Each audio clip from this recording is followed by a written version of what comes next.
So I think after the 2015 tournament, there was quite a big change in the culture in which we were trying to play the game. You know, sort of seeing the brand of cricket we were playing, we were a bit behind the other teams in the world, and especially the teams that were going to compete for the trophy. You know, they were getting off to faster starts. They were playing at a higher tempo for the majority of the 50 overs than we were, so we had to change that to try and be competitive, and then actually to try and go ahead of that and sort of be world leaders. We went to the completely other end of the spectrum in terms of the way we were playing. We went ultra aggressive, sort of a nothing to lose mentality. I think we were at the lowest of the low as well, so it was quite an easy place to start from. I know there was some data as well around the teams who've won the tournaments, or the host nations, and in the top 3 ranked teams in the world. We did team meetings as a bowling group, so going into games, talking about opposition strengths, their weakness, plan A, plan B. And we know from analyst work that you can line the ball up on sort of 4th, 5th stump and it'll actually run back towards the stumps. And that brings LBW bowls in a lot more. And again, the stats show that I will hit the stumps more than the taller guys, just simply on bounce.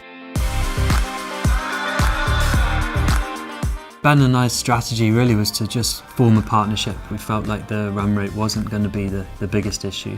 We talked about trying to get to needing, I think, 80 off the last 10 overs. The partnership was about, can we get to that point? We believed that we'd be able to see the team home.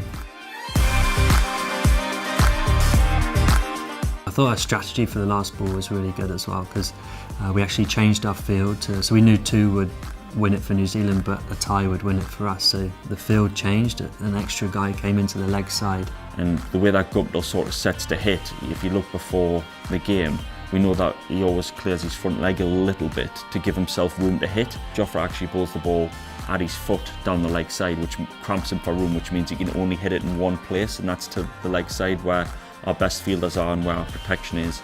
And of course, Jason Roy does the rest.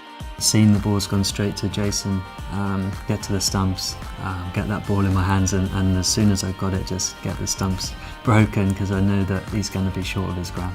I think the learnings from 2019 take into the, so is you're never out of it.